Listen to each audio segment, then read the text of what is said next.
no ambulatório de maconha, né? Atendia só usuários de maconha. E tinha muito adolescente. Depois de 6 meses, eu fui lá conversar com os coordenadores. Eu falei, gente, vamos mudar o nome. Por que a gente está chamando ambulatório de maconha? Vamos chamar de ambulatório de TDAH. Só tem TDAH aqui, todo mundo é TDAH. Por quê? O que acontecia? O menino era esse, né, espivitado, que jogava bola, que quebrava, que batia, que não parava quieto. Um dia esse menino fumou maconha. Aí ficou de boa. Ficou quieto, ficou tranquilo, sentou, ficou assistindo aula, não brigou com ninguém, não chamaram atenção. Ele aprendeu o quê? Aquele cigarrinho me acalma. Então, todo dia, antes de ir para a aula, um cigarrinho, né? O que acontece? Maconha não trata transtorno de déficit de atenção e hiperatividade.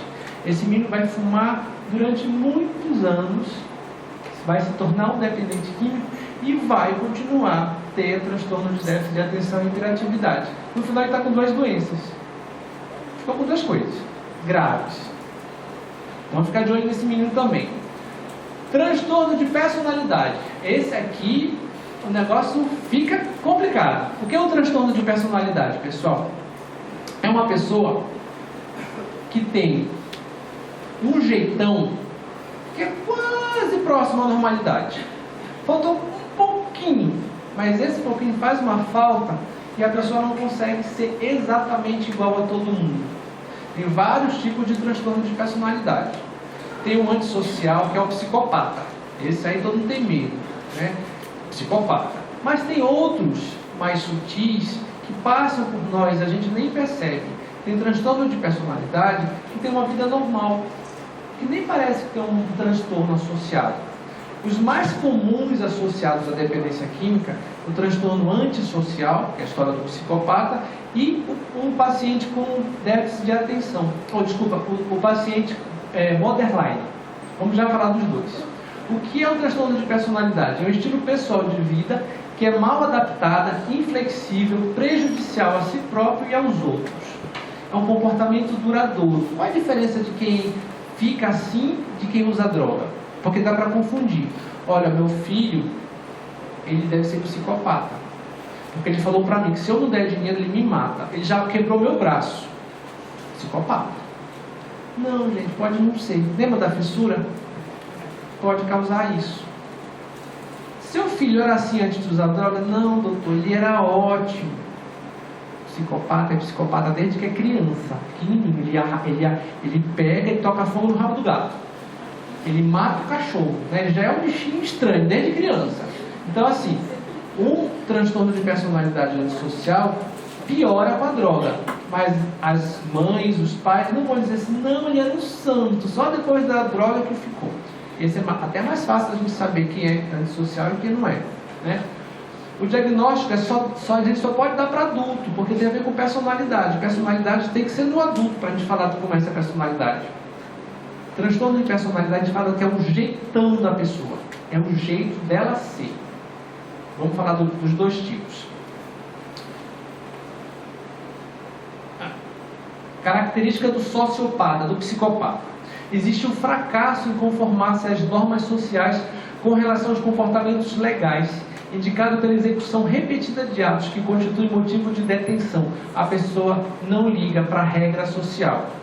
Não quer nem saber. Eu vou roubar, eu vou fazer o que eu quiser, quem manda aqui sou eu. Se eu for preso também não tem problema nenhum. É um cara sem medo.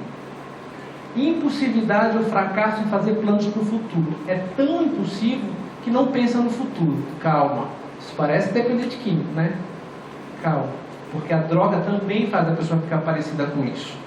Então tem um monte de gente que pode dizer, não, meu filho, meu marido é psicopata. Não.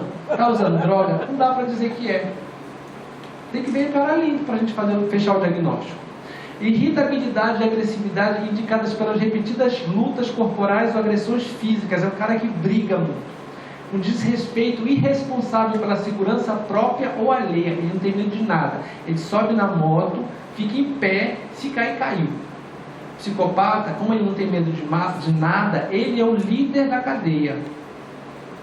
Porque os outros têm medo. Que é o cara que se ele viver ou se ele morrer, ele não está nem aí. Então os outros têm medo. Existe uma irresponsabilidade consistente indicada pelo repetido fracasso em manter o comportamento profissional consistente ou honrar obrigações financeiras. Ele não consegue. Não tem habilidade com nada disso. E uma ausência de remorso. Ele não se arrepende. Vou dar um exemplo bom para vocês da diferença de um psicopata de um dependente químico, que às vezes parece um psicopata.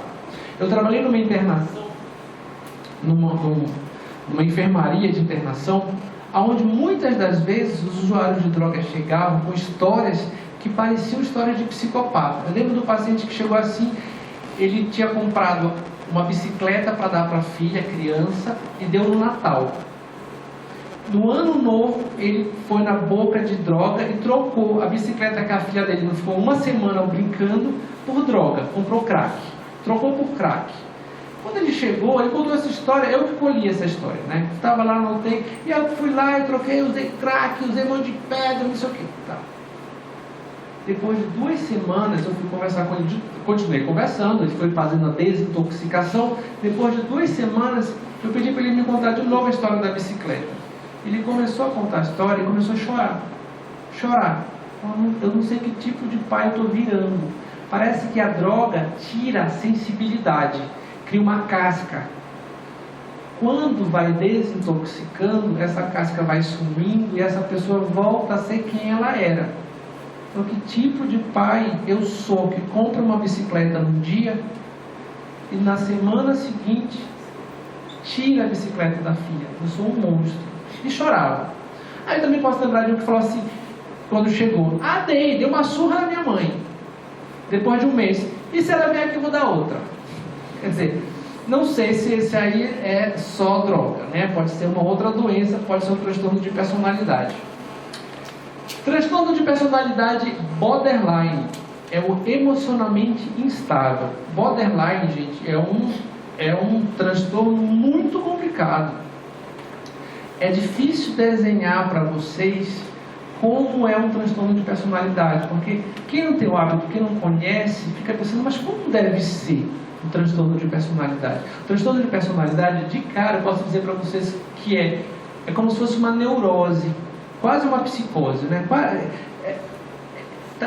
Às vezes parece que é uma loucura aquilo que a pessoa tem, às vezes é uma preocupação exagerada. Borderline, em inglês, quer dizer na linha da borda, ali quase normal, quase, por muito pouco, né? Um humor instável, tem hora que está feliz, tem hora que está triste, tem hora que está irritado, depende do dia a dia, do que falarem para a pessoa. Comportamento autodestrutivo, se cortar, se mutilar, às vezes porque tem um sofrimento interno no borderline, um buraco no peito tão grande. Eu já escutei muito paciente falando isso: Daniel, eu me corto porque quando eu vejo sangue, esse sangue aqui alivia, porque esse buraco aqui no meu peito é tão maior que esse aqui não é nada. A gente tinha uma paciente, eu com aquela moça ali, que ela tomava álcool para queimar por dentro. Ela não queria mais ter cicatriz no braço.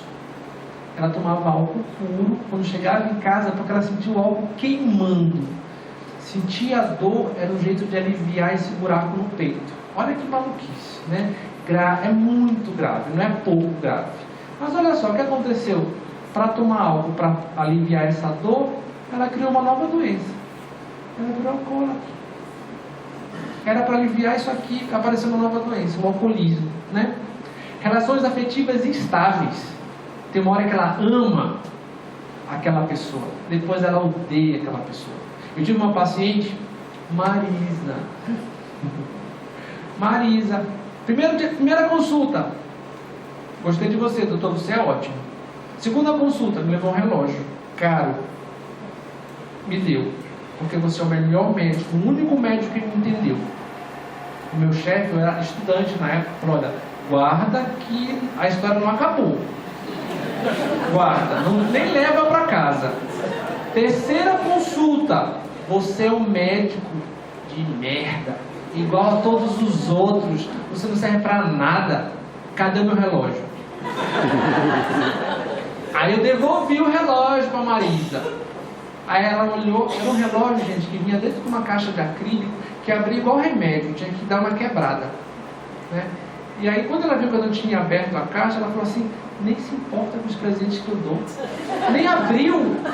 Ela falou, que adiantava eu abrir se tu estava me pedindo de volta? Ela não interessa, eu dei de coração. Ela está pedindo de volta.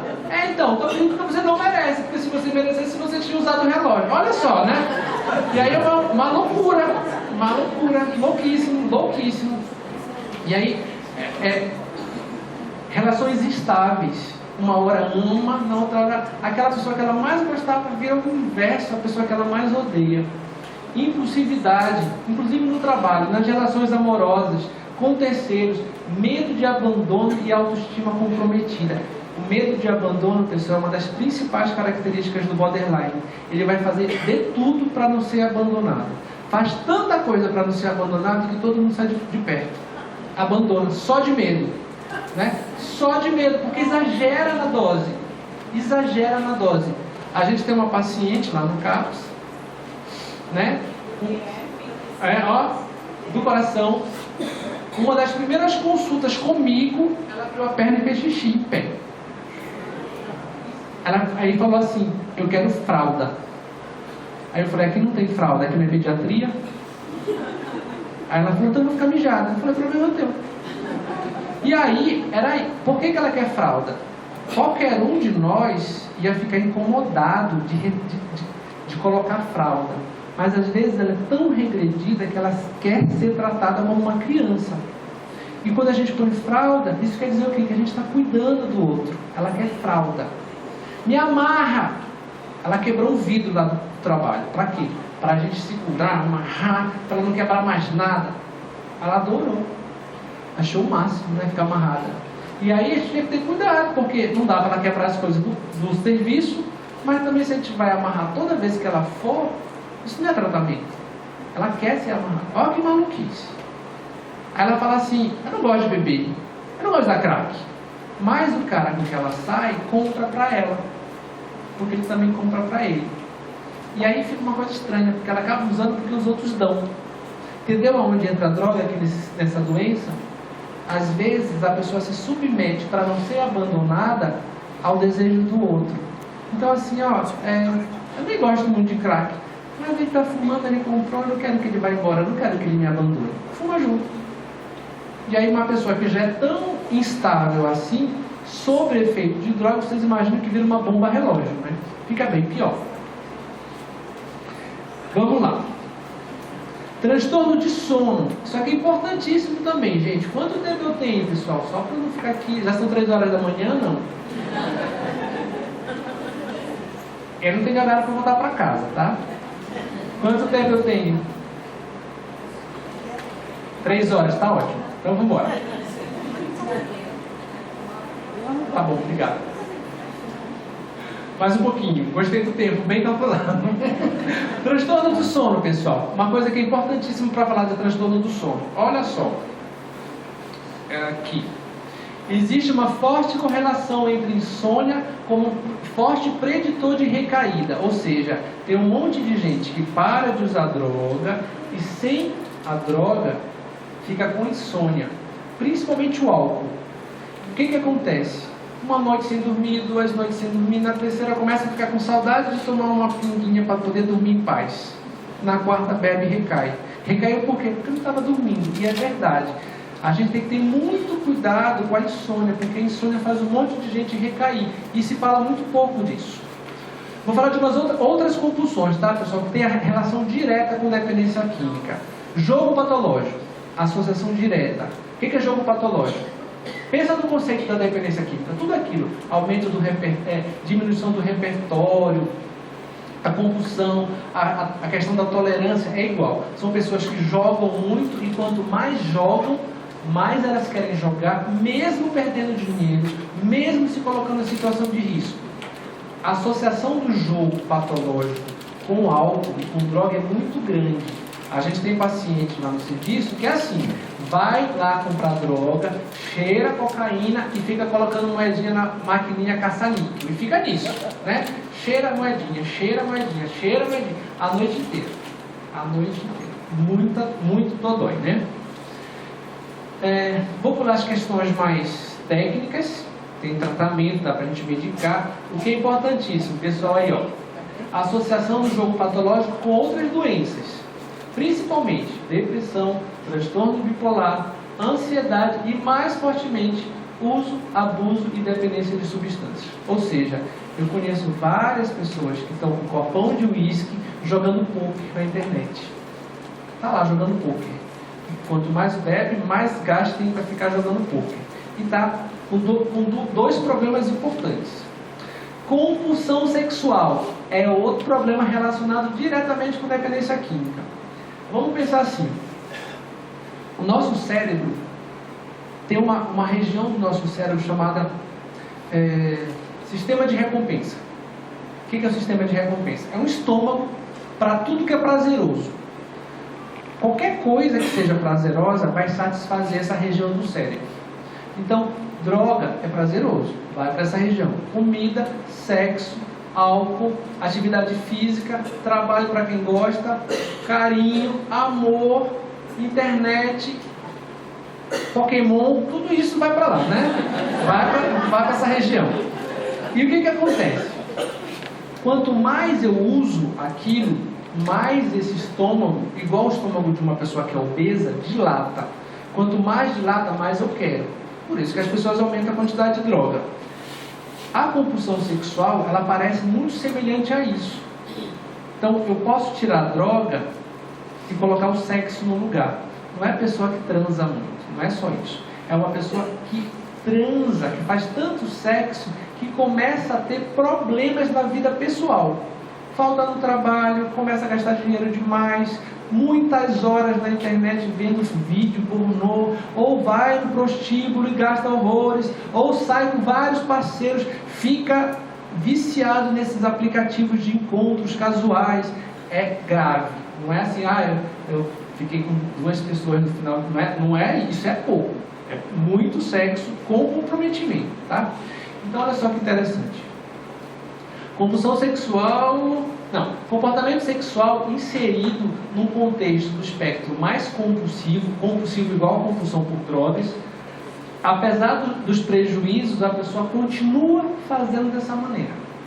Então, eu tenho um paciente no consultório que é médico, que a esposa que é médica descobriu que ele estava ficando mais 4 horas do horário dele. Ela achava que ele estava atendendo outros pacientes. Só que o dinheiro não entrava. Aconteceu alguma coisa errada, porque quanto mais trabalha, menos dinheiro tem.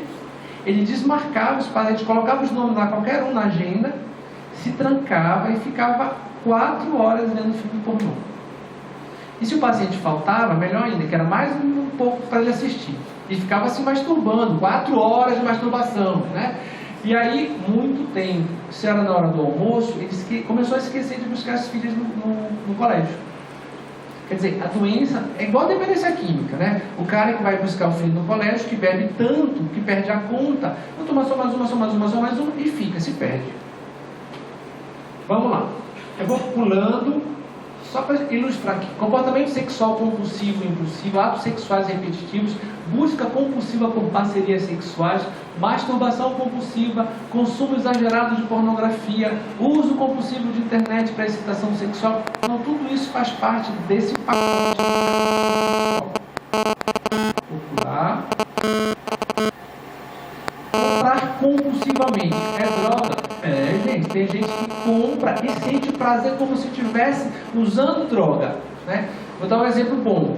Uma paciente minha foi no consultório com uma caixa de sapatos, falou assim, comprei mais um sapato. Aí eu falei, mas não, uma caixa só, um sapato só tá bom. Quanto gastou? Tava na promoção. Eu falei, então, você não vai usar? Vou. Não vou. Mas por que não vai usar? Porque não cabe no meu pé. Comprou o sapato da promoção, porque o impulso para comprar era tão grande que ela se jogou lá naquele tabuleiro de coisa, pegou o sapato, só que não dava no pé dela. Isso é comprador compulsivo, né? Existe um prazer. Tem alguns estudos bem legais que falam assim, acho que é o próximo slide, deixa eu ver. Esse aqui, ó. O estudo de Bogotá. Quando você vai às compras, como é que fica o seu estado de ânimo? Mais da metade falou que melhora. Qualquer um, não é pecado, viu gente? Estou de cabeça cheia, estou de saco cheio, vai no shopping, passeia, vê uma roupa, compra alguma coisinha e fica feliz. É normal. O ruim é quando a gente começa a comprar o que a gente nem precisa e compra compulsivamente e se coloca em situações graves. Ficar endividado por uma coisa que eu não sei, nem usei. Vou dar um exemplo bom aqui. O Michael Jackson, quando ele morreu, teve um especial um pouco antes dele morrer, alguns anos antes. Ele gastou 6 milhões de dólares em algumas horas numa loja de decoração em brinquedo. Esse documentário é Living with Michael Jackson, Vivendo com Michael Jackson. Tem no YouTube, se quem quiser ver, é assim, ele entra na loja e fala assim, quero 2 desse, 3 desse, eu quero 2 desse aqui, 3 bolsas dessa, ele não sabe nem para que ele quer, né? Vou dar um exemplo, ele é um bom exemplo. Quando ele morreu, ele deixou uma dívida superior a 200 milhões de dólares. Ou seja, o cara que mais vendeu na indústria da música, foi o álbum mais vendido de todos os tempos, o Thriller, é o cara que morreu com uma dívida de 200 milhões. Isso é um comprador compulsivo. Isso é comprar compulsivamente. Ele não sabia nem o que ele tinha, mas ele tinha. É ter. As mulheres são mais predispostas a serem compradoras compulsivas. Quem sabe por quê? Tem muito mais apelo. Exatamente, o maior apelo, gente, né? Se o homem vai comprar um sapato, vou pedir ajuda dos meninos. Meninos, vamos falar o nome de calçados que a gente conhece? Vamos lá. Nome de calçado: bota, menino, tênis. Mulher não aguenta nem quando o sapato, nem pra ela vai falar, né? Não é assim mesmo. Bota, tênis, botina, sapato. Eu acho que tem uma voz de mulher, não. Estou falando que é tudo viciado em sapato. Que mais? Eu vou falar um, gente. Chinelo. Tá ótimo, né? Agora, mulheres, vocês, é com vocês, né? Vamos falar o nome de calçados. Valendo. Sandália, bota, rasteirinha, escarpão, Chanel, Havaiana, mocassim, entendeu? Annabela, não é uma bruxa isso, uma boneca maldita? Até isso, né? Rasteirinha, ou seja, quem falou apelo é isso mesmo, por isso que as mulheres acabam consumindo mais. As mulheres têm mais apelo para compra, né? Então, quando a gente fala de cor também, é a mesma coisa. Cores. Os homens sabem algumas cores. Vamos lá, eu gosto de falar, eu sempre faço isso. Cores. Meninos, vamos falar o nome de cor. Não, cor. Cor, meninos, só meninos. Azul, meninos. Cinza, verde, marrom, amarelo, branco, vinho, ok. Mulheres. Vermelho.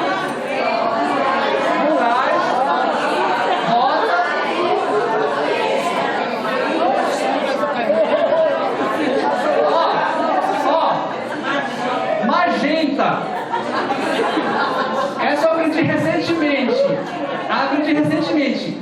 Nude.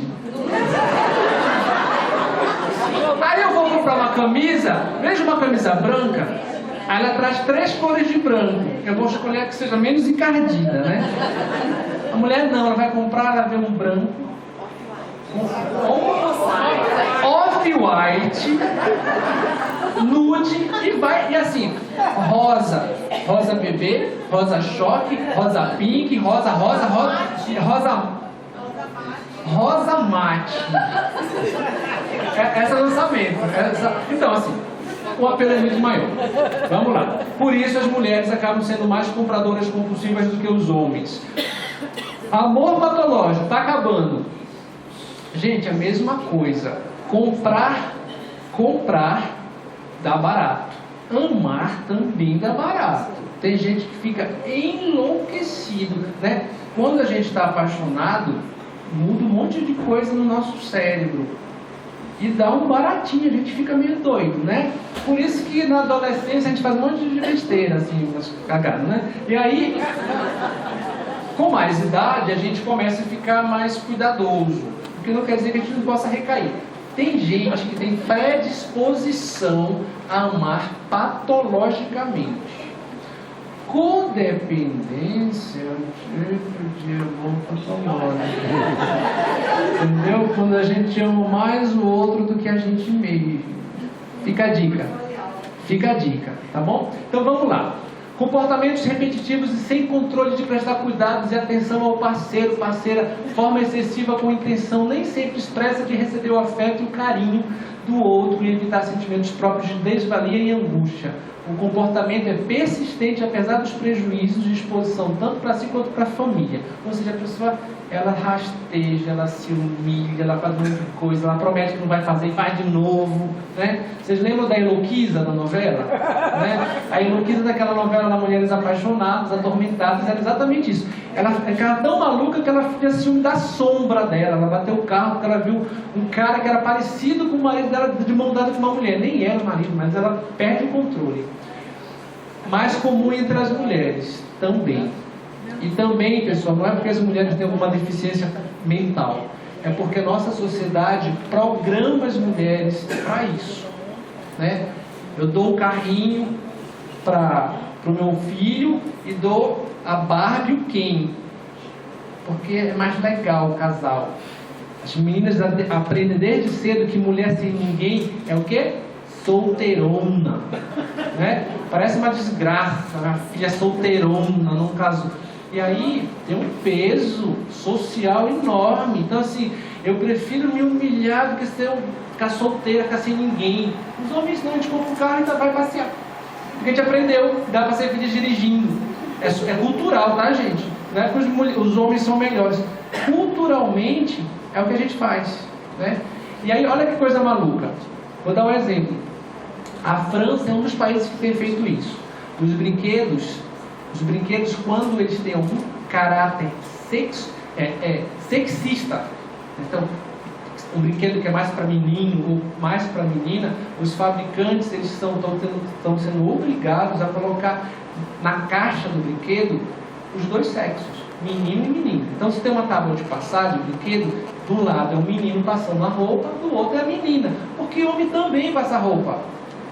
Olha que coisa, né? Se é uma bonequinha, de um lado tem um menino segurando a boneca, do outro um bebê, do outro tem uma menina segurando o bebê, porque os meninos crescem, viram pais e carregam o bebê também. Não é pecado nenhum a gente ensinar para o menino que ele vai ser pai. Aí o que acontece? A gente não é treinado para isso, fica folgado quando cresce, tem louça para lavar, deixa que a mulher lava.